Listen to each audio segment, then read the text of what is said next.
Holidays after a divorce, they are just not the same. They come around every year, and for most people, it's a season of joy, family gatherings, laughter, love, food, and togetherness. But when you have gone through a major life change like divorce, the holidays can feel like one of the loneliest times of the year. This Monday, we'll be celebrating Thanksgiving here in Canada. And every year around this time, I can't help but look back on how difficult those early holidays were for me, especially in the first few years after my divorce. I remember when Thanksgiving would start approaching, this deep sadness would sweep over me. It wasn't about missing the turkey or the celebration. It was the reminder that my family, as I once knew it, was broken. The house felt quiet, the air felt heavy. It was supposed to be a time of gratitude, but I could barely find the energy to be thankful. Before moving to Canada, I knew about Thanksgiving, but I had never really experienced it. When I moved here, one of my best friend's sisters, Cher, would invite the boys and I over to celebrate with her family. And honestly, I'll always be grateful to her for that. Not for me, because I'm being honest, I would have rather stayed in bed all day than going out, but for the boys. Because of her, they got to experience a sense of normalcy. They got to laugh, eat, and just be kids without feeling the weight that I was carrying inside. Those few years after the divorce were rough. I was physically exhausted, mentally drained, and financially stretched thin. I didn't have much to give, and emotionally, I was running on empty. I cried a lot during those years. Sometimes it didn't even take much. A commercial, a song, or just seeing other families together would trigger the tears. The label divorce felt like my new identity. It followed me everywhere I went. I found myself telling my stories to strangers, at work, at church, and even when getting my hair done.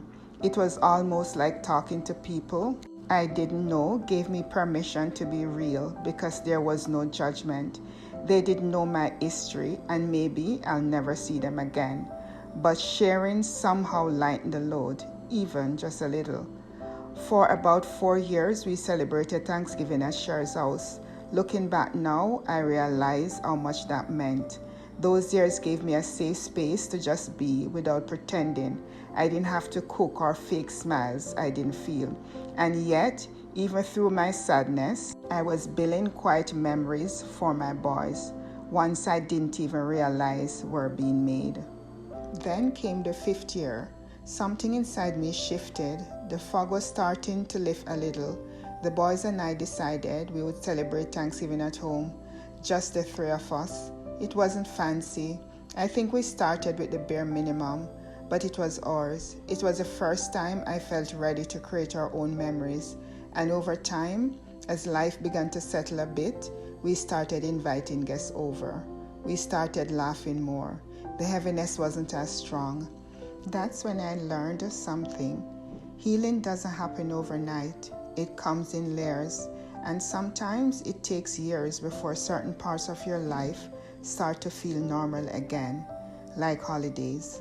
So, if you're listening to this and you're in that season where holidays feel heavy, lonely, or even meaningless, please hear me. You are not alone.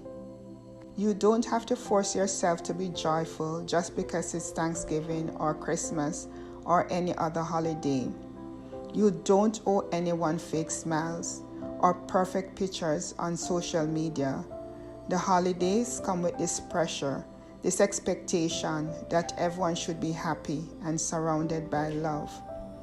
But the truth is, many people are quietly hurting during this time. If you need to lean on family and friends just to get through the day, that's okay.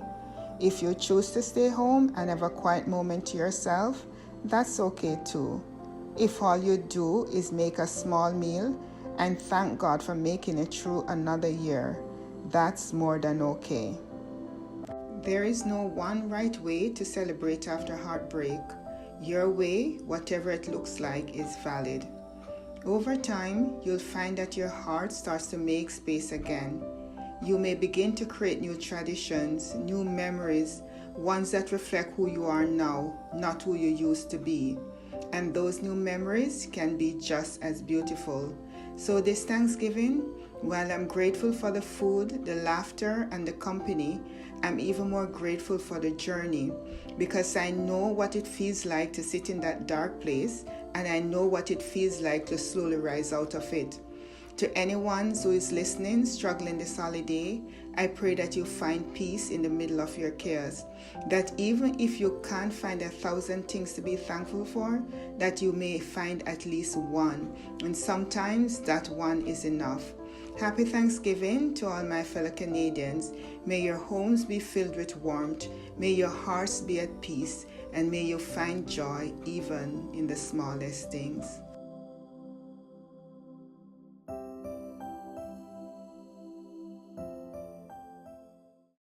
This Monday is Thanksgiving Day here in Canada, and as I prepare for the holiday, I find myself reflecting on how different and how difficult holidays used to be after the divorce.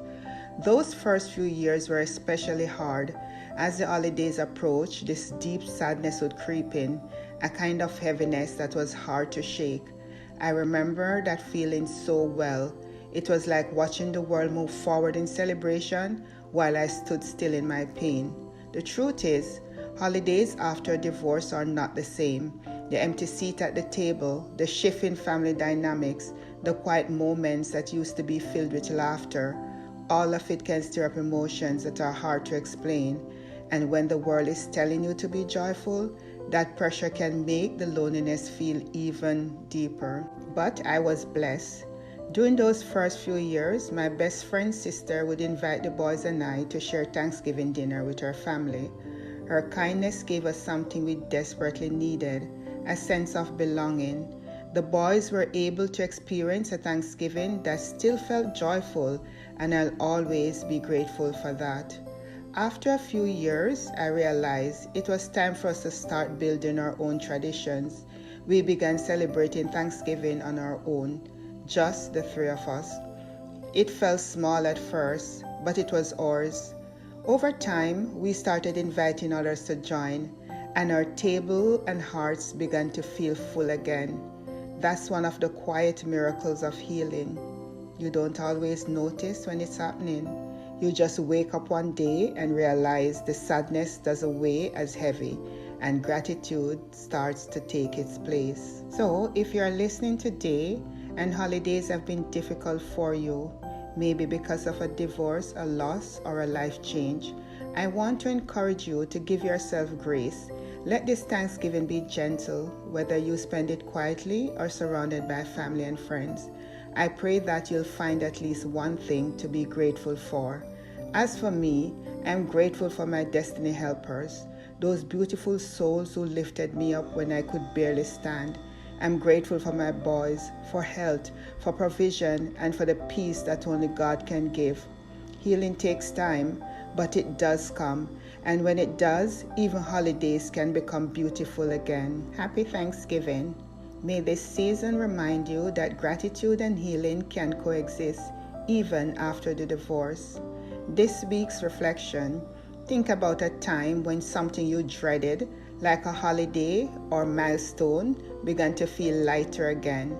What helped you move from sadness to gratitude? And what new traditions or memories have you built since then?